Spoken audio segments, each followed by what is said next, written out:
आप देख रहे हैं एनडीटीवी इंडिया पर महाकुंभ संवाद। पौराणिक गाथाओं में, दास्तानों में, किस्सों में मिलती रही है इस महापर्व की झलकियां। इन्हीं पौराणिक गाथाओं से मालूम हुआ कि सागर मंथन के बाद जहां जहां कुंभ से अमृत छलका, वहां वहां ये महापर्व मनाया जाता है। एक पवित्र स्थान के लिए दुनिया भर से लोग संगम तट पर खींचे चले आते हैं। तो हमारे लिए आज क्या है महाकुंभ का अमृत? इसी विषय पर चर्चा करने के लिए हमारे साथ हैं गुरुदेव श्री श्री रविशंकर, जो सीधे जुड़ रहे हैं बेंगलुरु से एनडीटीवी के इस महाकुंभ संवाद के लिए। गुरुदेव, बहुत बहुत धन्यवाद, आपने एनडीटीवी इंडिया के लिए वक्त निकाला है।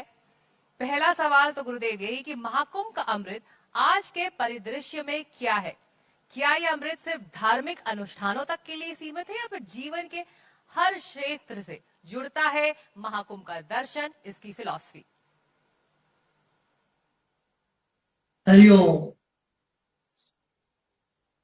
देखिए, जीवन का एक अविभाज्य अंग है, अभिन्न अंग है अध्यात्म।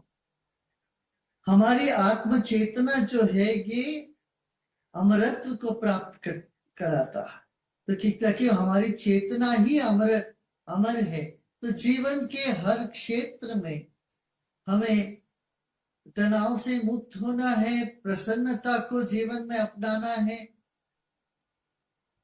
इसके लिए तो हमें अध्यात्म के साथ ही चलना पड़ेगा। धार्मिक विधि विधियों का आत्मा है अध्यात्म, उसका केंद्र बिंदु है अध्यात्म। इसलिए ये जो त्रिवेणी संगम में सदियों से चली आ रही ये प्रथा है, जहां साधु संत महात्मा सब एकत्रित होते हैं भक्तों को आशीर्वाद देने के लिए और अपनी तपस्या का पूर्णता को पाने के लिए। इसमें दो बात है।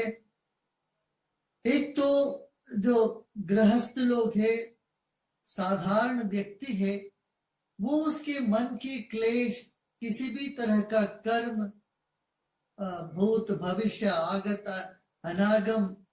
अनागत कर्मों को वहां पर धोने के लिए, सारे कर्म से मुक्त होने के लिए वो स्नान करते हैं, ईश्वर से प्रार्थना करते हैं और पुण्य की प्राप्ति के लिए करते हैं।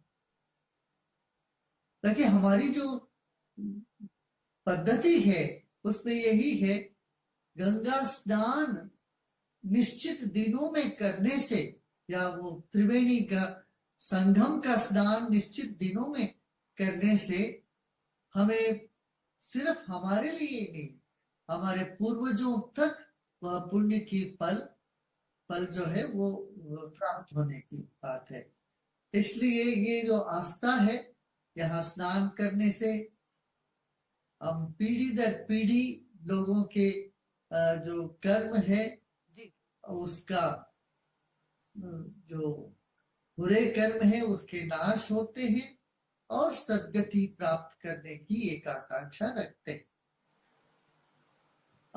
यज्ञ का मतलब ही यही है, देव पूजा, संगतिकरण, दान। जो दैवी चेतना है हमारी, जो दैवी चेतना वो कण कण में व्याप्त है। तो हमारे भीतर भी एक संगम है, ईडा पीड़ा सुषुम्ना का संगम को ही त्रिवेणी संगम बोलते हैं। ऐसे भीतर ये तीनों नाड़ियां जब मिलती है भ्रूमध्य में, वहां पर अपना त्राटक लगा के, वहां पर ध्यान लगा के बैठना भी एक आध्यात्मिक पहलू है, जहां जिसको कहते त्रिवेणी संगम है।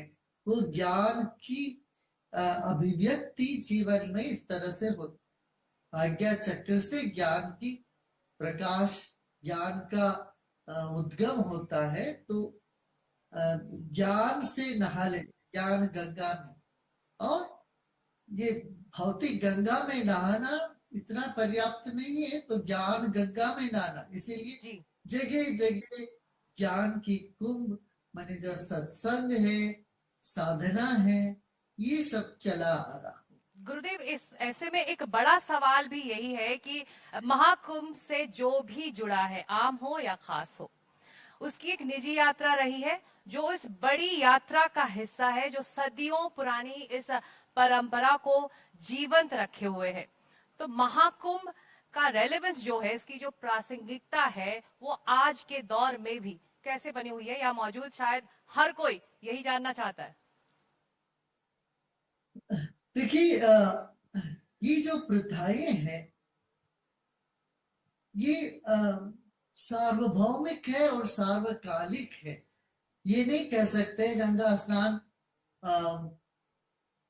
1000 साल पहले ज्यादा महत्व रखता था, आज का इसमें महत्व नहीं, ऐसा नहीं है।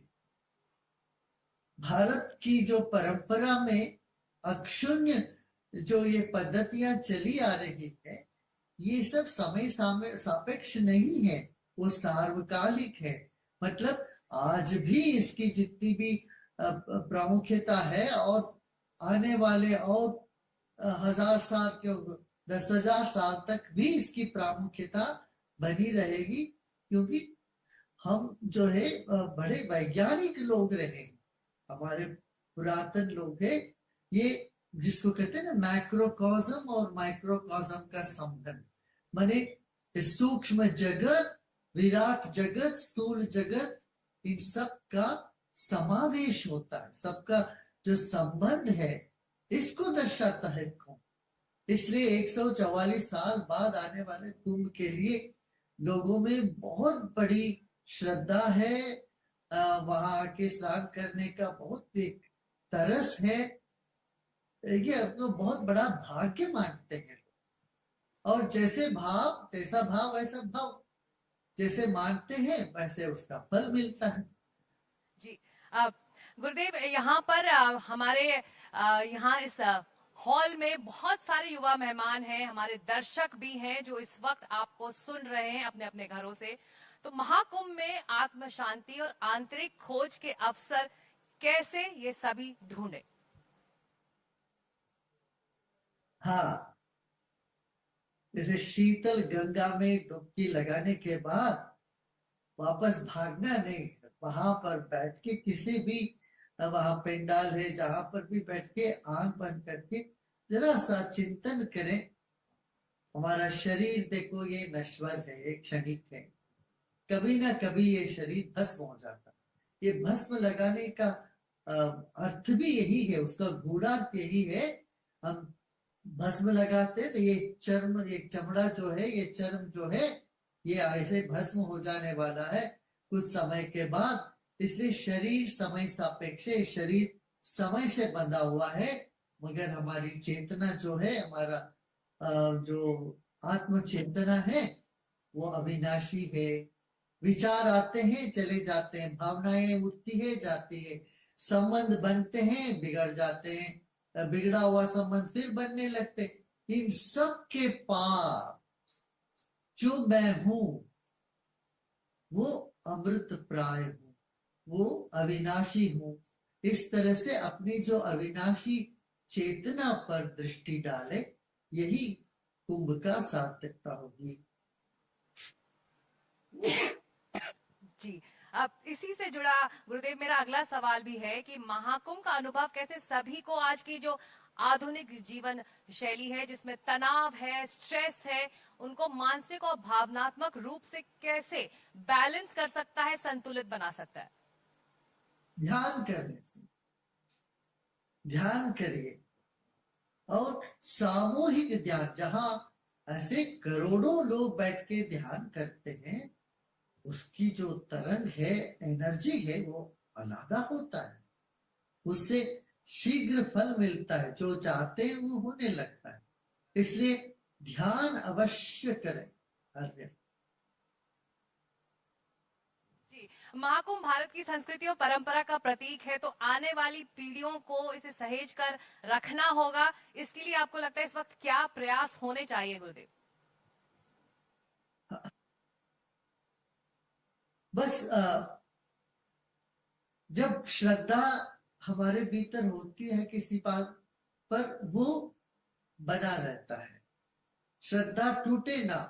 देखिए, कुछ लोगों को कुछ पसंद है, कुछ लोगों को कुछ पसंद नहीं है। वहां कुंभ में हर तरह की चीज, हर तरह के लोगों के लिए, पसंद की या नापसंद की, सब कुछ होता है। तो जीवन को एक समग्रता से ले जाए तो सबको साथ में लेके चलना है। सब तरह की जो सिद्धांतों के लिए हमारे देश में स्थान है, जिसको कहते हैं ना, विविधता में एकता और एकता की वैविध्यता, ये दोनों दर्शाता है हमारा कुंभ। और हमारे युवाओं को यही हमारे वो है कि आप किसी भी तरह की धारणा मत बनाओ। आप देखेंगे कुछ लोगों को उनकी व्यवहारों को लेके तो धारणा मत बनाए कुंभ के प्रति। कुंभ को एक पवित्र मानिए, और जो जो पवित्र है उसमें सब तरह की चीजें होती है, इसको लेके आगे बढ़े। जी गुरुदेव, एक आखिरी सवाल आपसे कि दुनिया में मानवता का महाकुंभ सबसे बड़ा समागम है, ऐसे में यहाँ पहुंचने वाला हर एक व्यक्ति कैसे ढूंढे अपने लिए अमृत? भीतर जाए, ध्यान करें, अपने भीतर जाके अमृत का पान कर सकते हैं। हाँ? इसलिए ज्ञान का उपार्जन करो, ज्ञान में अपने आप को तल्लीन करो, और ध्यान अवश्य बैठ के करें। ज्ञान, ज्ञान और ध्यान, ये तीनों आपके जीवन में उतरे तो आप सफल हो जाएंगे। हर क्षेत्र में आपको सफलता मिलेगी। वहां आ गए कुंभ में बैठ के मंत्र का जाप करे, ओम नमः शिवाय करे, ओम नमो नारायण करे, जो भी आपको पसंद है वो मंत्र का थोड़ी देर जाप करे। फिर सभी तरह के जाप छोड़ करके ध्यान में, ये आवश्यक है, इतना करे। और जो लोग इसमें शामिल नहीं हो पा रहे और माध्यम के जरिए देख रहे, किसी ना किसी कारण दूर है और जा नहीं पा रहे हैं, उन सबको भी मेरा यही सलाह है। आप देखिए, आपका शरीर का सीमा हो सकती है, मन की कोई सीमा नहीं है, विचार की कोई सीमा नहीं। इसलिए आप विचार से, मन से जुड़े हुए हैं, ऐसे समझ के जहां भी आप हो वहां बैठ के माँ गंगा को प्रणाम करें, और वहीं से आप ध्यान करिए, ज्ञान का उपार्जन करिए, और सत्संग और भजन में भाग लीजिए। तो आपको उतना ही फल मिलेगा जो फल आपको वहां जाके बैठ के स्नान करने से मिलता है। तो जो भौतिक रूप में वहां नहीं पहुंच पाते हैं, 140 करोड़ आबादी का है देश है, और दुनिया भर के तो 8 बिलियन लोगों का है। वो भी, उनके दिल में भी बहुत एक आकांक्षा होगी कि हम भी कभी जाते, काश हम भी पहुंच सके।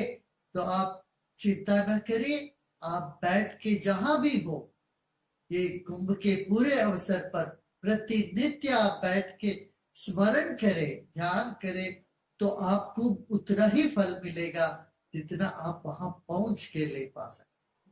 बहुत बहुत धन्यवाद गुरुदेव श्री श्री रविशंकर कि आप एनडीटीवी के इस महाकुंभ संवाद से जुड़े। तो कुंभ का अमृत हर किसी के लिए है, यही है मोक्ष का रास्ता।